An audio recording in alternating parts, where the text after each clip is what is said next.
Compañeras y compañeros legisladores, durante estos días y durante esta sesión se han dicho muchas cosas. Por eso agradezco que se haya elegido como tema de la agenda política este tema, porque me da la oportunidad de dar respuesta.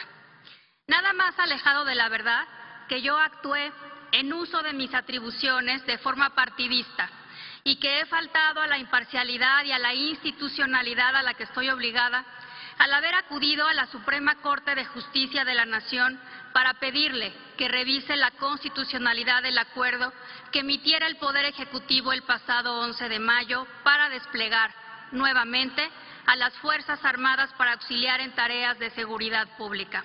Nada más alejado de la verdad, porque no hay mayor institucionalidad que acudir al órgano del Estado designado para ello cuando hay razones fundadas que ponen en duda el cumplimiento de lo que todas y todos votamos y el respeto a las competencias de la Cámara de Diputados. No hay nada de partidista, ni de desleal, ni de abusivo en cumplir con mi obligación como presidenta de la Cámara de Diputados, tal y como lo he hecho siempre. Lo hice cuando, aún en contra de un buen número de compañeros de mi propia bancada, convoqué y presidí la sesión en la que se aprobó el presupuesto de este año porque era mi obligación institucional.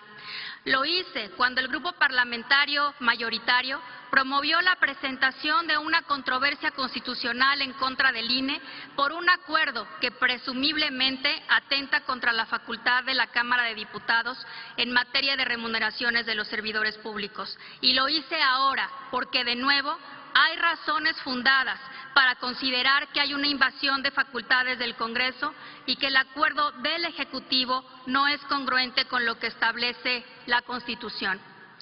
En cuanto a la facultad que tiene el presidente o presidenta de la Cámara de Diputados para interponer controversias constitucionales por sí, sin requerir consenso de los grupos parlamentarios ni aprobación del Pleno, la ley y el reglamento son claros.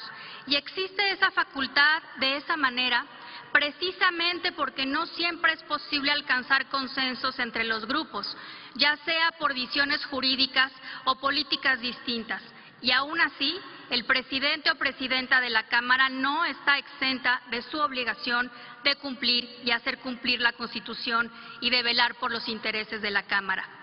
Aún así, antes de la presentación de la controversia, hablé con 7 de 8 coordinadores de grupos parlamentarios, incluyendo el del grupo mayoritario, para exponerles mis razones para presentar la controversia.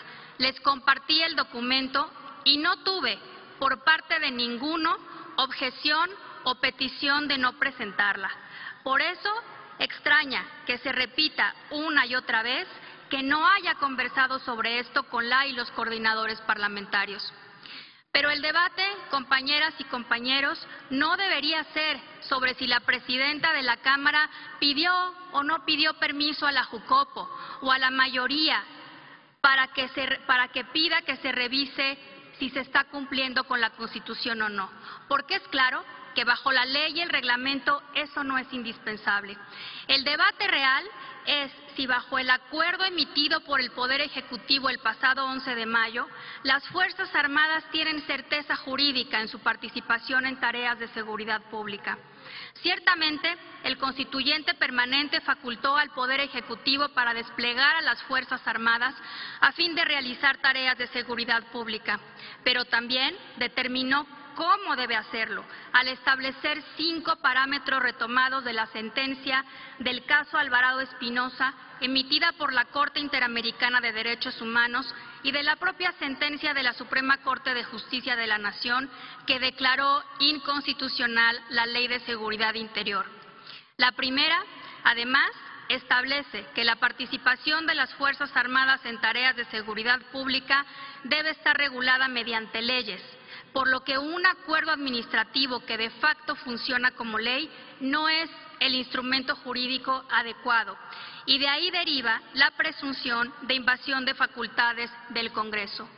Debe ser el que, como dijo la CNDH el domingo pasado, emite una ley que regule el régimen transitorio de la reforma constitucional para la participación de las Fuerzas Armadas en tareas de seguridad pública. La preocupación sobre la constitucionalidad del acuerdo del Poder Ejecutivo no es de Laura Rojas. Fue expresada por la CNDH el pasado 13 de mayo, 2 días después de haberse emitido el acuerdo.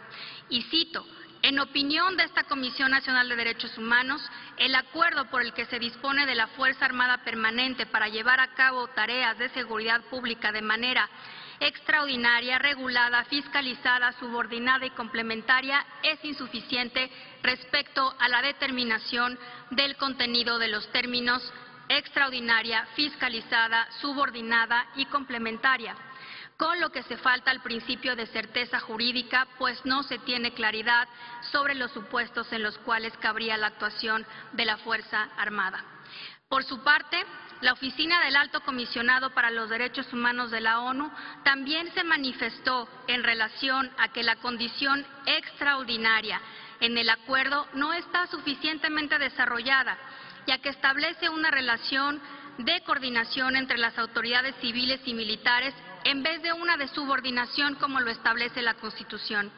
Lo mismo respecto a que la fiscalización de las Fuerzas Armadas será hecha por las propias Fuerzas Armadas a través de los órganos internos de control de sus dependencias, en lugar de por órganos civiles independientes y técnicamente competentes.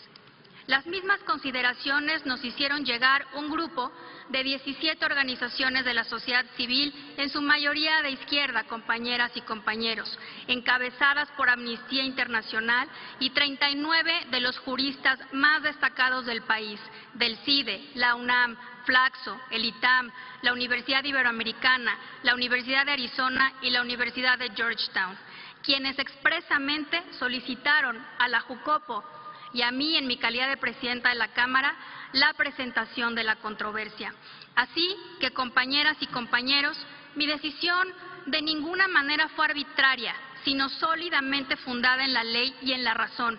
Y no se trata de agraviar a nadie, ni al presidente, ni a ninguna mayoría.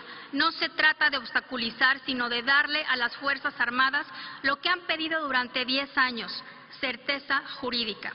El ejercicio de la controversia supone plantear una pregunta a la Corte para que, como intérprete último de la Constitución, disipe dudas razonadas y, en su caso, haya correcciones, ni más ni menos. También se trata de defender nuestras facultades.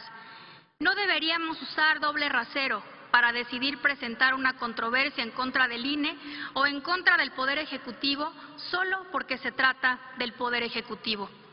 O somos y nos asumimos como un poder del Estado, autónomo en todas las ocasiones y frente a quien sea, o no lo somos.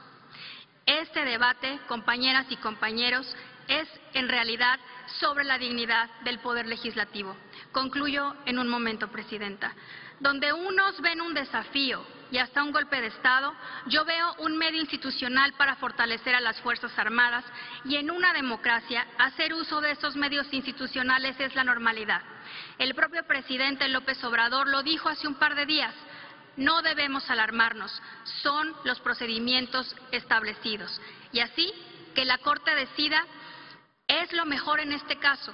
Y mientras tanto, los invito a trabajar juntos en la construcción de una ley que regule la participación de las Fuerzas Armadas en tareas de seguridad pública y les dé finalmente un marco jurídico robusto como lo necesitan y lo merecen. Muchas gracias.